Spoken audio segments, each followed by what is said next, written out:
Bonjour, Amal Abdrabbo. Bonjour, Vous allez bien? très bien, merci. Comme Vous souvent, quand je suis invité ici, je vais très bien. C'est bien, je suis ravie parce que c'est mutuel. J'ai pensé vous faire plaisir en programmant, juste avant votre interview, un artiste qui vient de chez vous, que j'apprécie énormément, qui est un immense clarinettiste et qui s'appelle Kenan Azmeh. Et il est avec l'ensemble, le Silk Ensemble de Yo-Yo Ma ici pour un morceau intitulé Wedding. Vous aimez? J'adore.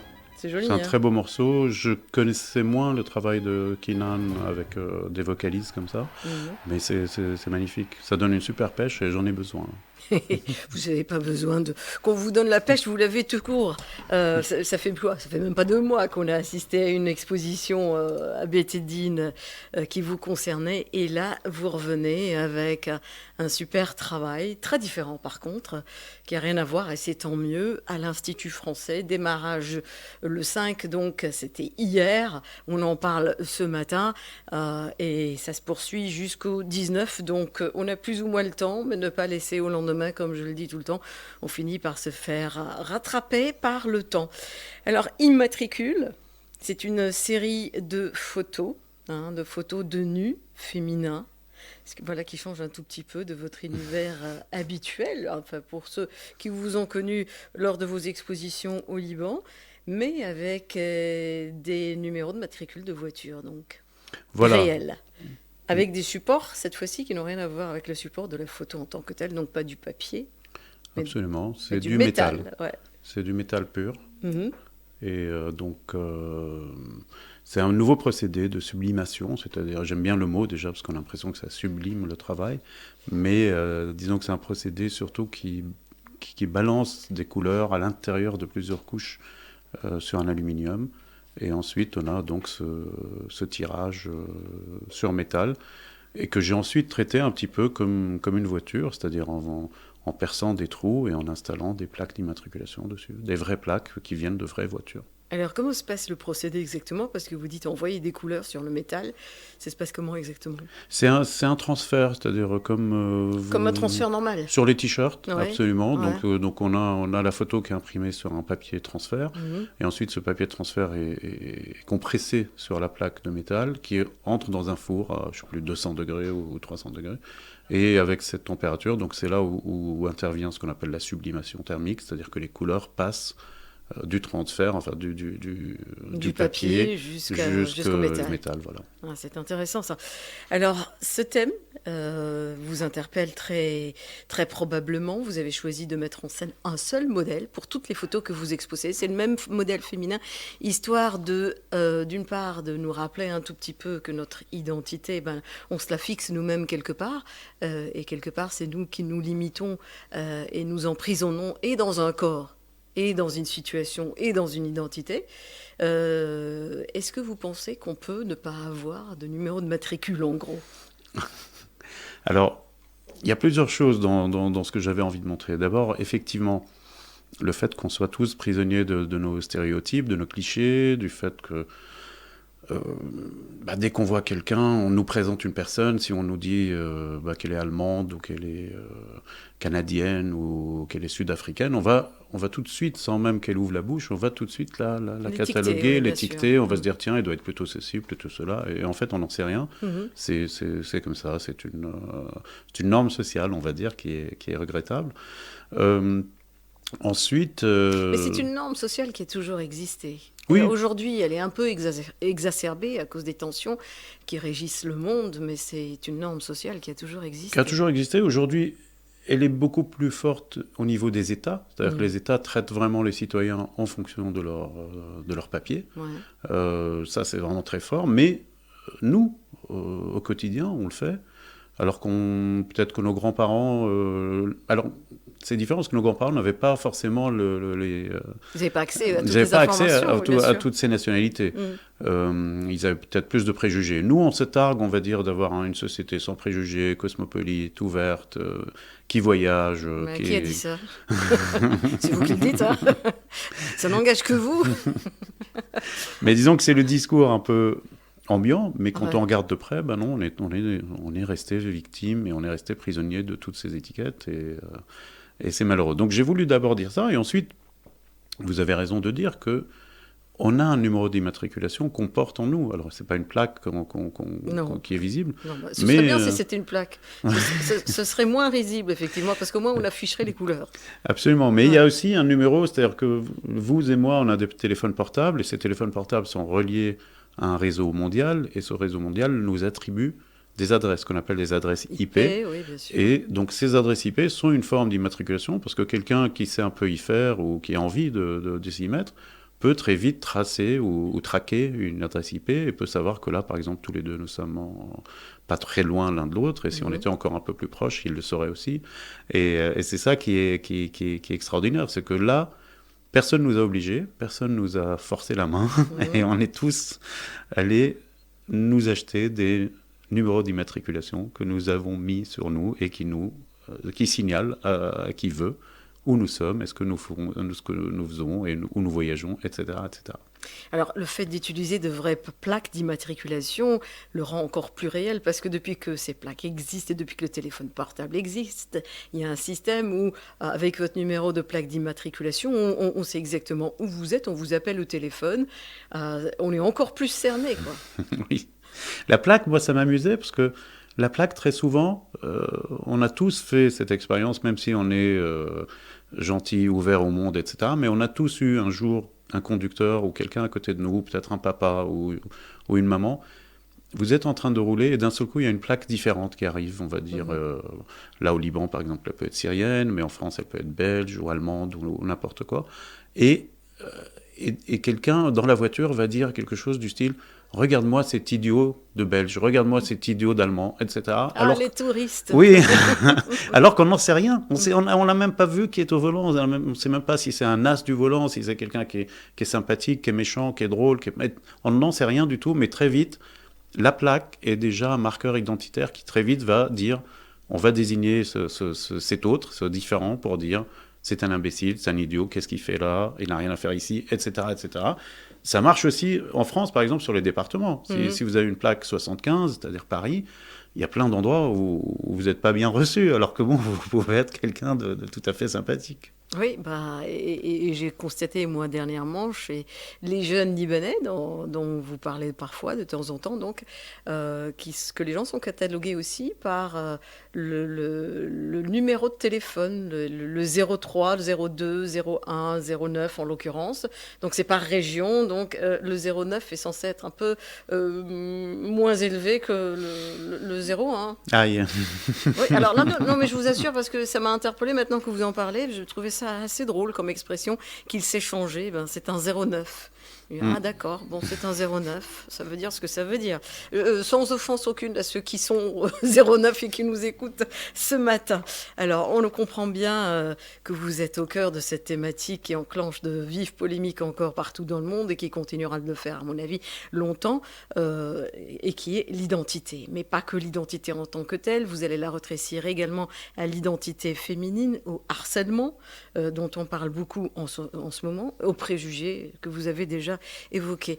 L'identité, c'est vraiment le cœur de votre travail en règle générale? C'est quelque chose qui me touche beaucoup, oui. C'est quelque chose qui me touche beaucoup parce que parfois on n'est pas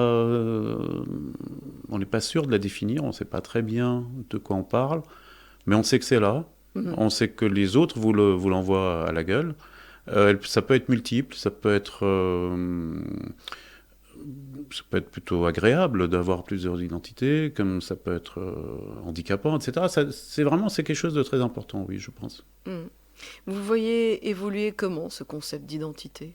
Vous qui assistez à un siècle qui n'est pas terrible finalement. Oui, moi je me souviens quand j'étais petit, on allait parfois vers des concepts où l'identité serait plus ou moins gommée, où on serait des citoyens du monde, voyageant comme on veut, etc. Enfin, il y avait cette espèce d'espoir. Je parle vraiment quand je suis à peine adolescent, c'est-à-dire les années 70, on va dire fin des années 70, c'était encore présent.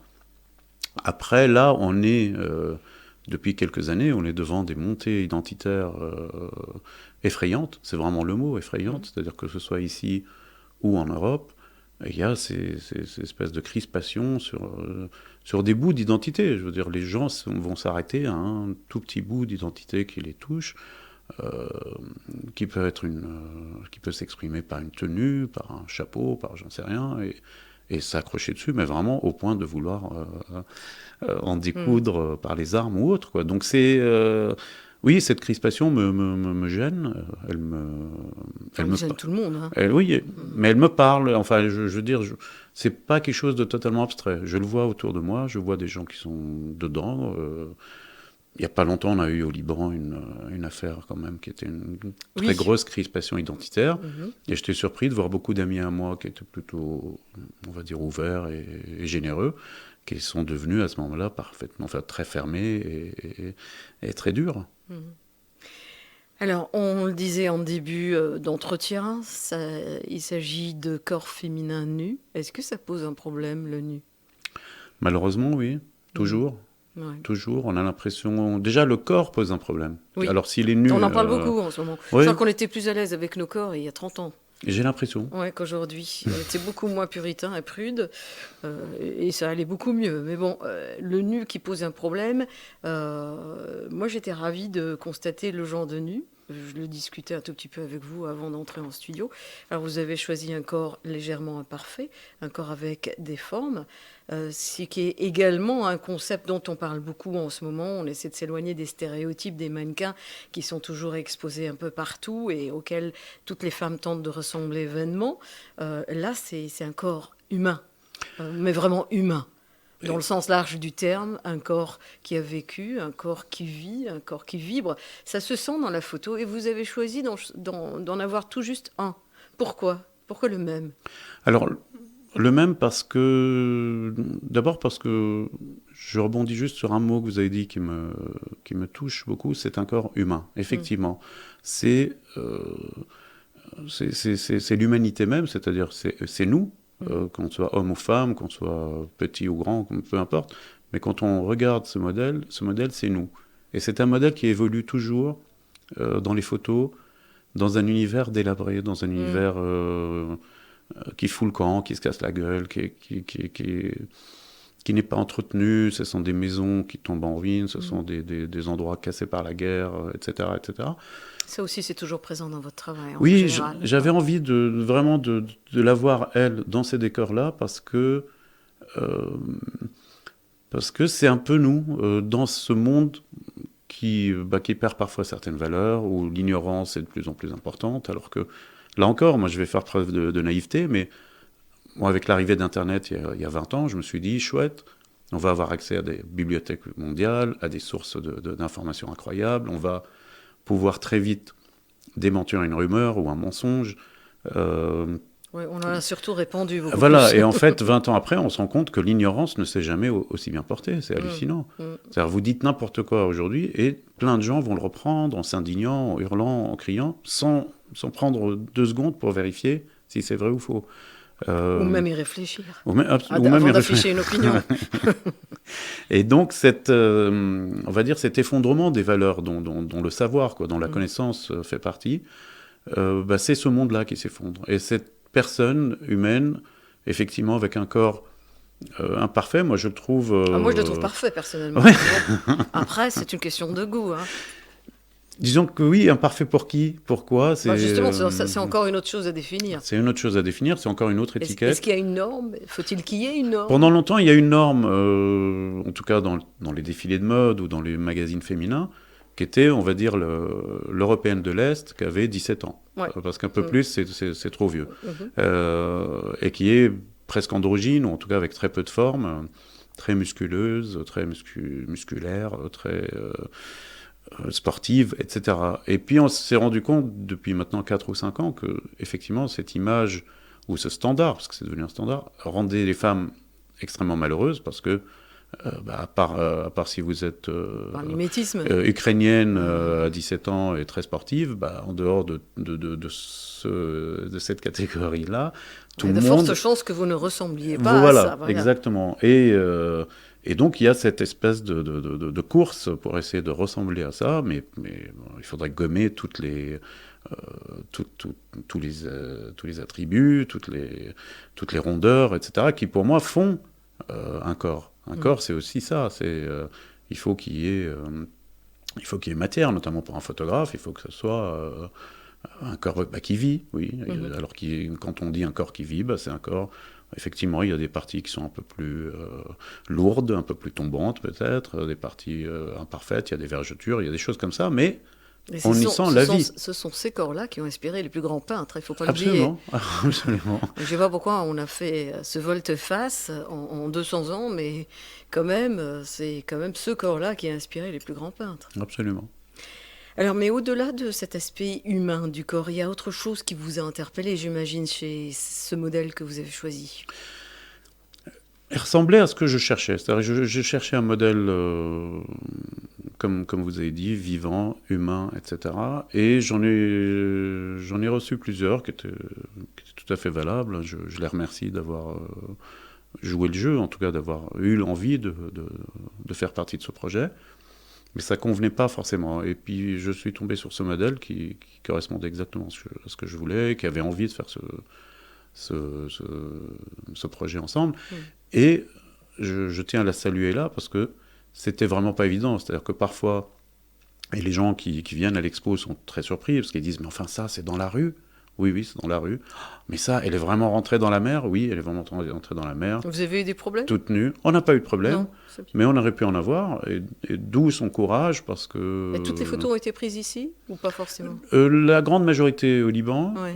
Quelques-unes ont été faites en France, où la nudité est plus acceptée, on va dire. Mais ça reste quand même, parfois, si vous tombez sur des gens mal intentionnés, ça reste un délit, on va dire. Ouais.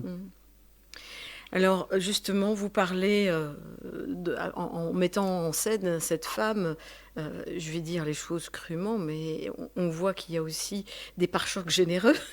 et cette association entre la femme et la voiture, cette plaque d'immatriculation, elle est souvent faite au niveau du vocabulaire et des expressions pas toujours très flatteuses. Alors voilà, ça c'est une chose qui m'avait souvent surpris. C'est que quand on est attablé avec des amis hommes, s'il y a une jeune femme qui passe, ou moins jeune d'ailleurs, il y a très vite parfois un vocabulaire pour la décrire qui est un vocabulaire automobile. C'est-à-dire qu'on va dire effectivement, elle a de beaux pare-chocs, elle tient bien la route, elle consomme pas beaucoup de litres au 100, etc., etc. Tout un vocabulaire mais incroyable qu'on va appliquer aux femmes. J'en parlais hier au vernissage avec un Italien qui était là, qui m'a dit en Italie c'est exactement pareil. Des Anglais m'ont dit en Angleterre c'est pareil. Au Liban, bien sûr, il y a des dizaines d'expressions. La plus connue peut-être, c'est quand on dit d'une femme qu'elle a fait ou qu'elle a besoin d'un haddad et uboya, donc c'est-à-dire des travaux de carrosserie, on va dire. Elle a rarement besoin d'un haddad et uboya ici parce qu'elles le font. Si tu en passant la petite blague. Et donc ça, je me suis dit, mais enfin, est-ce qu'à un moment, on peut juste... Ça va être difficile d'éradiquer tout d'un coup, mais est-ce qu'on peut juste inviter des gens qui peuvent par ailleurs s'indigner totalement du nu, qui vont dire quelle horreur, cacher ce sein que je ne saurais voir, mais qui, à côté de ça, peuvent être tout à fait méprisants, tout à fait hautains, tout à fait déshumanisants, je ne sais pas si ce mot existe, mais je l'invente, pour les femmes. Et j'avais envie de leur poser aussi cette question, de dire ça vous choque qu'il y ait une plaque d'immatriculation comme ça, mais ça vous choque pas de dire elle tient bien la route ou elle a de beaux pare-chocs, etc., etc. Alors, et l'une des personnes qui a visité l'expo m'a aussi rapporté une anecdote assez drôle. Elle me dit qu'elle connaît des hommes qui parlent de leur voiture comme ils parlent de femmes. Donc ça va vraiment dans les deux sens. Donc ils peuvent dire... Il y a des hommes qui aiment autant leur voiture que leur femme. Ah oui, ça. Alors qui donnent un prénom féminin et puis qui peuvent dire je l'ai lavé, je l'ai nettoyé, elle est prête à sortir, je vais l'emmener faire un tour et tout. Et cet ami m'a dit, et ils parlaient de leur voiture, ils ne parlaient pas de leur femme, heureusement, mais bon, c'est surprenant quand même. Alors justement, cette exposition, c'est aussi une mise en avant du respect qui est dû aux femmes, qui est largement dû aux femmes et qu'elles n'obtiennent pas tout le temps. Et c'est le propos évidemment, de ces dernières années, un peu partout en Europe. Oui, moi, c'est un sujet qui me tient toujours à cœur. Moi, dans les photos, alors au début, certaines personnes quand elles les avaient découvertes, avaient peur en me disant, mais c'est très offensant pour les femmes. Alors, oui, si on est très très premier degré, oui, on peut imaginer qu'une femme nue, c'est offensant pour les femmes. Mais après, si on regarde de plus près, moi, dans toutes ces photos, par exemple, je montre une femme active, une femme forte, une femme qui voyage, une femme qui lit, une femme qui n'est pas une femme passive, c'est pas une femme qui est là pour le plaisir de l'homme, par exemple, c'est pas Playboy, hein, elle n'est pas allongée sur un lit de plumes rose, avec le doigt sur sa langue ou non, quelque chose comme ça. C'est une femme impliquée qu'on voit. Voilà, c'est une femme impliquée. La femme, par exemple, la femme sur laquelle j'ai mis une plaque syrienne, et qu'on voit sur certaines affiches, c'est une femme qui traverse la mer, comme les Syriens ont traversé la mer pour aller en Europe. Et donc c'est une femme qui a traversé la mer avec ses enfants pour les protéger, pour leur donner un meilleur avenir. C'est l'un des exemples les plus forts aujourd'hui, je veux dire, de courage et d'abandon d'énormément de choses. C'est les femmes qui nous l'offrent. Il y a des femmes qui sont un peu avec un cigare, qui sont puissantes, qu'on peut imaginer à Wall Street ou je ne sais où, etc. Donc c'est important pour moi de voir ça et de ne pas s'arrêter juste à dire oh là là, ils montrent des seins, donc c'est méprisant pour les femmes, donc c'est mercantile, donc c'est dégueulasse, etc., etc. J'invite les gens qui pourraient avoir cette tentation. Mais malheureusement, il faudrait se rendre à l'évidence, passer par ce chemin-là, c'est aussi une façon de capter l'attention et la curiosité du public, malheureusement. Mais c'est peut-être un passage utile, je ne vais pas dire obligé du tout, mais utile, et pour nous amener à l'essentiel de votre message, quoi. Disons que si personnellement je n'aimais pas faire ce genre de photos... Vous ne l'auriez pas fait, ça c'est sûr. Je ne l'aurais pas fait, et je ne l'aurais pas fait pour capter l'attention. Non, ça c'est sûr. Voilà. Disons que si ça capte l'attention, tant mieux. Mais moi, c'est vraiment un message qui m'intéresse, un message que j'avais envie de passer, et qui est aussi... On va poser le problème tout de suite, on va parler du nu. Le nu, aujourd'hui, des gens me disent « Mais pourquoi vous voulez faire du nu ?» Et je dis « Mais pourquoi pas ?» Il y a 30 ans, on voyait du nu à la télévision, on n'en voit plus, là. On n'en voit plus du tout. Ouais. Il y a plus... Quelqu'un m'a dit qu'à l'université, aux Beaux-Arts, il n'y avait plus de modèles nus pour faire les peintures, parce que c'est devenu extrêmement compliqué. Oui, je me demande jusqu'où on va. Si on prend le cinéma égyptien qui a fait rêver des générations, le cinéma égyptien, il n'y a même plus de baisers dans le cinéma. Je ne parle plus du nu, mais juste un baiser, un couple qui s'embrasse à pleine bouche, ça a disparu en 15 ou 20 ans. Donc, bon, ces problématiques sont toutes liées. Et alors, le plus magnifique de tout, c'est que tous ces censeurs, tous ces gens qui vous disent « ne montrez pas ce sein »,